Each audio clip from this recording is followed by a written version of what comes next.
본문의 생명의 말씀은 요한복음 7장 1절에서 9절입니다. 한 목소리로 함께 읽겠습니다.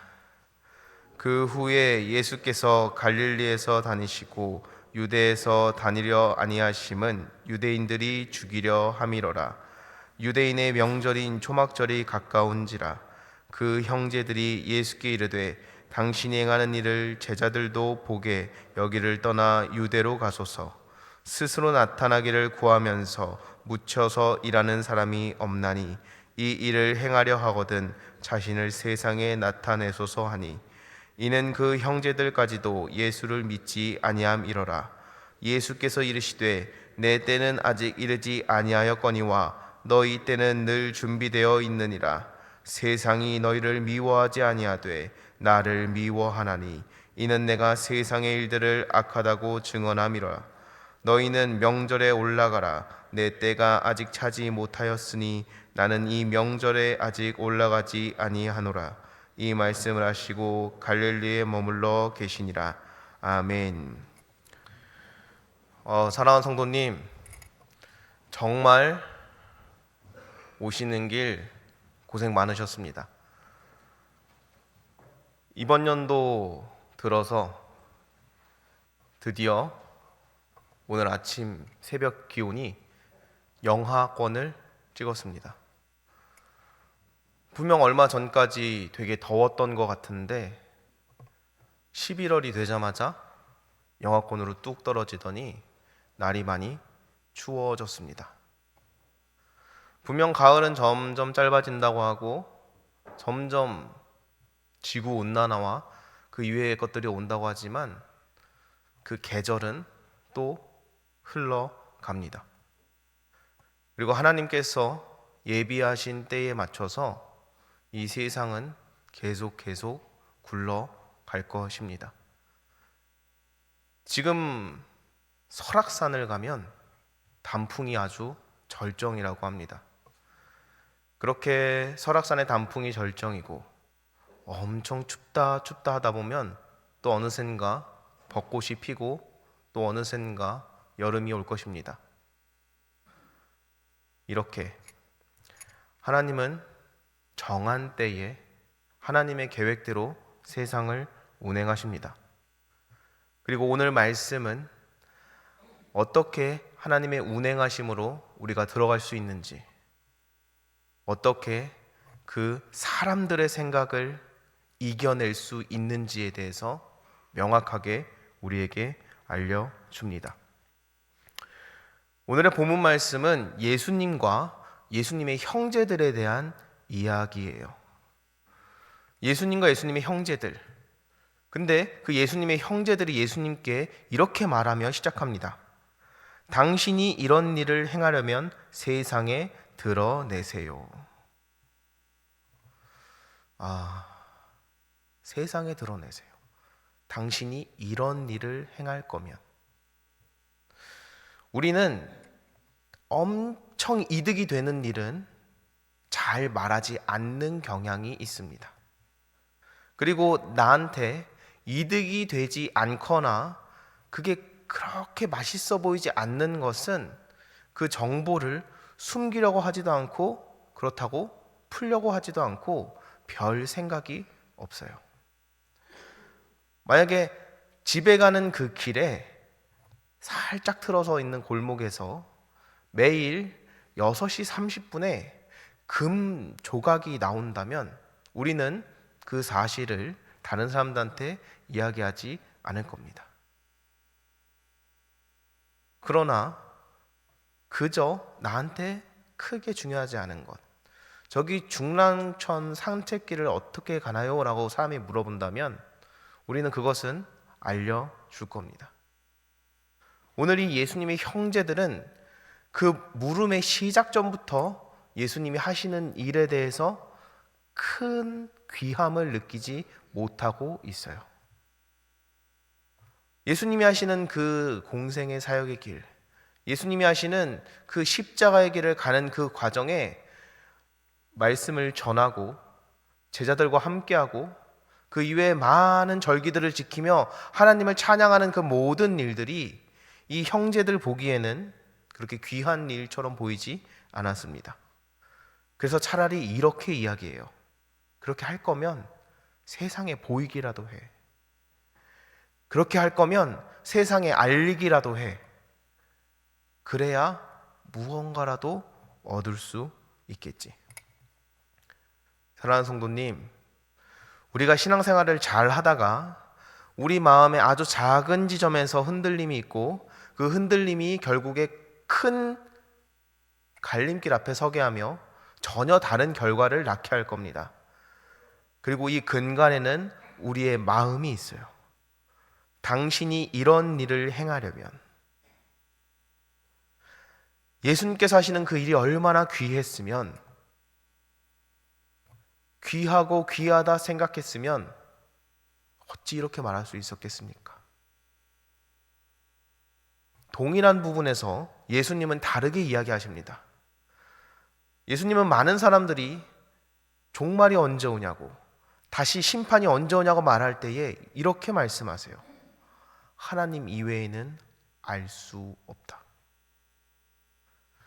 정말 귀하고 귀한 일은 꼭 이루어지길 원합니다. 그리고 우리는 그에 맞게 말하고 행동하고 살아가요. 오늘 말씀을 통하여 혹시 내가 신앙생활 중에 한 부분을 가벼이 여기진 않을까? 그 가볍게 여기는 마음이 혹여나 하나님을 가볍게 여기는 마음까지 가지는 않았을까? 이것을 점검하며 오늘 하루 은혜 안에서 기도하며 살아가기를 바랍니다. 우리는 생활을 두 가지로 나눌 수 있습니다. 하나는 나타내기를 원하는 생활과 하나는 묻혀서 살기를 원하는 생활입니다. 오늘 처음에 얘기했듯이 이 나타나기를 원하는 생활은 무언가 보여져야 얻는다고 생각해요. 아주 단편적인 예로 졸부라는 단어가 있습니다. 졸부, 능력에 걸맞지 않게 운으로 부자가 된 사람, 또는 단기간에 부자가 되어 부자로서의 삶을 얼마 살지 않은 사람. 이 졸부들의 단편적인 특징으로는 과시욕이 많다는 겁니다. 왜냐하면 이렇게 살아본 적이 없기 때문이에요. 왜냐하면 이렇게 가져본 적이 없기 때문입니다. 그러나 우리는 진짜 부자는 이렇다고 이야기해요. 그의 문화와 성품까지도 여유가 있다. 그는 이것이 이미 삶입니다. 드러내지 않고 살아도 될 만큼 이것이 너무나 당연하고 나에게 일상적인 거예요. 그래서 그들은 과시욕보다는 나의 삶에 집중합니다.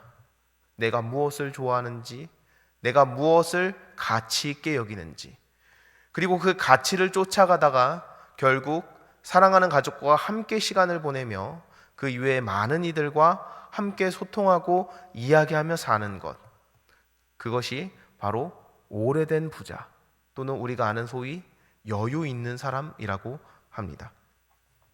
이렇게 우리의 신앙생활이 혹여나 졸부와 같은 마음으로 드러내고자 하는지, 또는 진정한 부자처럼 드러내지 않고 내 자신에 집중하고 내가 어디에 있는지, 내가 어떤 존재인지 알아가고 사는 삶. 이 두 가지 지점에서 내 신앙이, 내 믿음이 어디에 있는지 한번 점검하시기 바랍니다. 우리의 신앙은 사람 앞에 드러날 필요가 없습니다. 우리의 신앙은 하나님 앞에 드러나야 돼요. 왜냐하면 그 신앙은 하나님이 주신 것이기 때문입니다. 졸부들은 그 사람들 안에 분명히 자기와 같이 운으로 또는 정말 생각 안 한 일로 또는 자기가 없을 때 있었던 사람들과 같이 그 무리 안에서 드러내고자 하는 대상이 있습니다. 그러나 오랫동안 여유롭게 산 사람은 그 사람 무리 안에 내 가족이 있고 자기와 같이 근면성실하며 끊임없이 고민하고 실천했던 사람들이 있습니다. 그래서 그 안에서 어떻게 해야 되는지에 대한 생각 자체가 달라요. 신앙은 하나님께서 주신 것이며 하나님 앞에 감사하고 하나님과 대화하는 것이 맞습니다. 우리가 믿지 않는 자들에겐 신앙을 전할 게 아니에요. 그들에겐 복음을 전할 것입니다. 그들 앞에 나아가 우리가 잘 산다고, 우리가 이렇게 누린다고 이야기할 필요가 없어요. 우리가 이렇게 누린다는 것은 하나님 앞에 가서 하나님, 이런 믿음을 주셔서 감사합니다. 하나님, 이렇게 별품 없는, 아무것도 가진 없는 나지만 나를 사랑하사 교회에서 생활하게 하시고 하나님의 자녀됨을 알게 해주셔서 감사합니다. 이렇게 이야기하며 살아가면 됩니다. 우리가 믿지 않는 자들 앞에 섰을 때 가장 두려워하는 것 중에 하나가 우리의 삶과 우리의 생각이 그들과 크게 다르지 않다는 것을 내 본능 깊은 곳에서 느낄 때예요. 내 본능 깊은 곳에서 우리는 그들과 다르지 않다는 걸 압니다. 우리는 그들과 비슷하게 살아갔다는 걸 압니다. 우리도 위기 상황일 때, 우리도 어려울 때, 우리도 여유가 없을 때 그들과 같이 잘못된 선택을 한다는 걸 우리는 본능적으로 알고 있어요. 왜냐하면 나는 내 삶의 전부를 기억하고 있기 때문입니다. 그러나 그것을 전혀 걱정하고 힘들어할 필요가 없어요. 아까 얘기했듯 우리는 믿지 않는 자들에게 복음을 전하는 것이며, 복음은 나의 삶과 전혀 상관없이 예수님을 전하는 겁니다. 그러기만 하면 그의 삶의 가장 깊은 곳, 내 마음이 하나님께 돌아오는 결과를 얻을 수 있어요.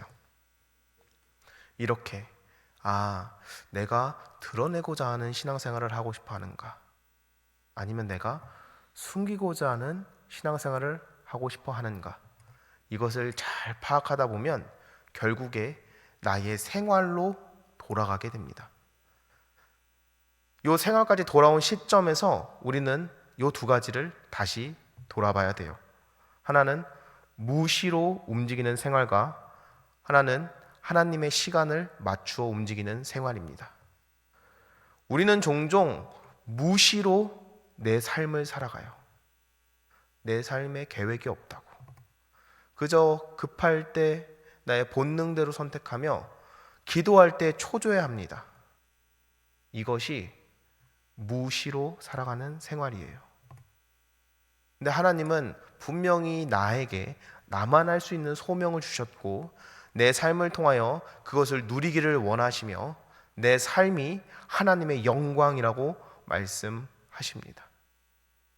내 삶은 무시로 일관된 삶이 아니에요. 세상 사람이 무시한다고, 이 사회가 나를 무시한다고 나까지 내 삶을 무시로 바라보면 안 됩니다.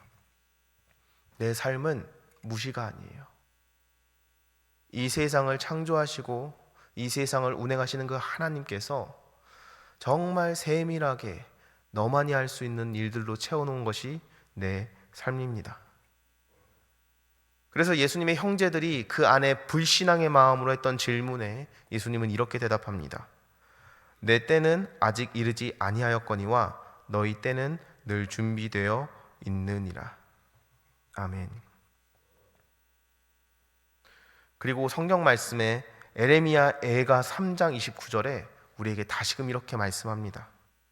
그는 입을 티끌에 댈지어다 혹시 소망이 있을지로다. 아멘. 이 말을 풀어서 하면 우리 삶이 혹시 잘 될지 모르니 소망을 가지고 살아가라는 뜻입니다. 우리 삶의 주인은, 이 시간의 주인은 하나님입니다. 우리가 이 별품 없는 시간이라고 생각하는 지금, 매일매일 쳇바퀴 돌듯 살아가는 시간이라고 생각하는 이 지금을 충분히 누리고 살아가지 않는다면 하나님이 정한 때에 나를 통하여 은혜와 능력을 부어줄 때에 그것이 밑빠진 독에 물 붓는 것처럼 흘러갈 수가 있어요. 내가 알고 있어야 합니다. 내가 누리고 있어야 합니다. 예수님께서는 그것을 알고 언제나 하나님 앞에 기도했고 하나님 앞에 물어봤습니다. 그리고 하나님이 일로 가라고 하시면, 절로 가라고 하시면, 드러내라고 하시면, 숨기라고 하시면 그에 맞게 했어요.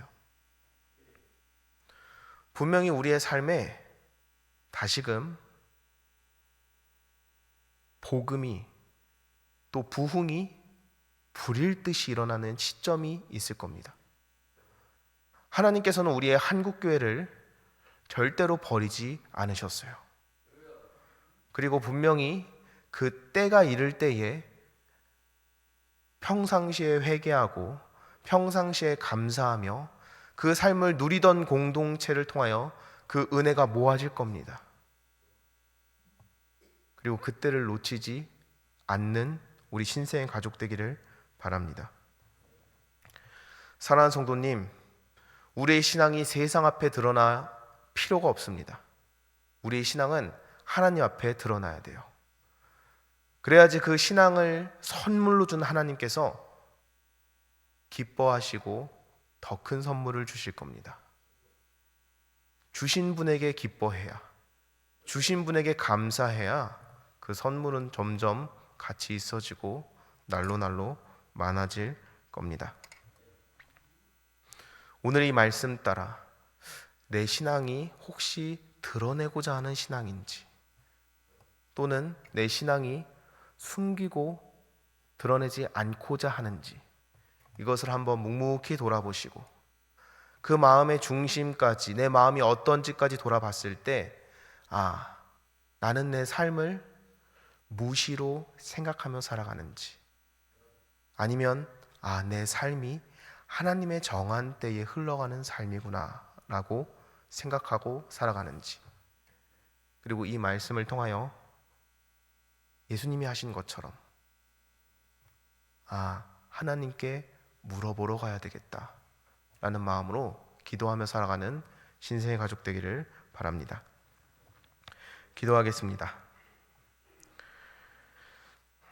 하나님, 감사합니다. 오늘 말씀을 통하여 예수님의 형제들이 예수님을 업신여깁니다. 예수님의 형제들이 그 예수님이 하는 것을 믿지 못하여 그를 조롱하듯이 세상에라도 드러내야 하지 않겠냐라고 물어봅니다. 그러나 우리의 마음을 돌아볼 때에 내가 하나님이 주신 나의 신앙이 어떤지 돌아보게 하시고, 그를 통하여 내 삶이 무시와 우연으로 일관된 삶이 아니라 하나님의 정한 때에 의해서 흘러가는 삶이구나를 고백하게 하시고, 이를 통하여 분명히 하나님이 이 한국교회와 우리나라를 다시금 하나님 앞에 부흥하게 할 때에 그 은혜를 풍성히 누리고 그 축복을 풍성히 누리고 살아가기를 원하오니, 주님, 우리가 매일매일의 삶을 감사하게 하시고 그 안에서 하나님의 자녀됨으로 회개하게 하시며 하나님이 주시는 그 믿음과 신앙을 더욱더 발전시키고 깊게 간직하는 우리들 되게 하여 주옵소서. 또한 이 시간 기쁜 마음으로 헌금 드리오니 주님이 헌금 따라 살아가게 하시며, 또한 이 헌금의 기도 제목 따라 속히 이루어지게 하시고, 또한 이 헌금을 내는 것, 내 살아가며 필요한 모든 것들은 하나님께서 채워주실 것이다 라는 믿음의 고백이며, 내 가진 능력과 달란트는 하나님 나라 확장을 위해서 쓰겠습니다 라는 고백이오니 이 고백 따라 속히 이루어지는 아름다운 헌금 되게 하여 주옵소서. 감사합니다. 살아계신 예수님의 이름으로 기도드렸습니다. 아멘.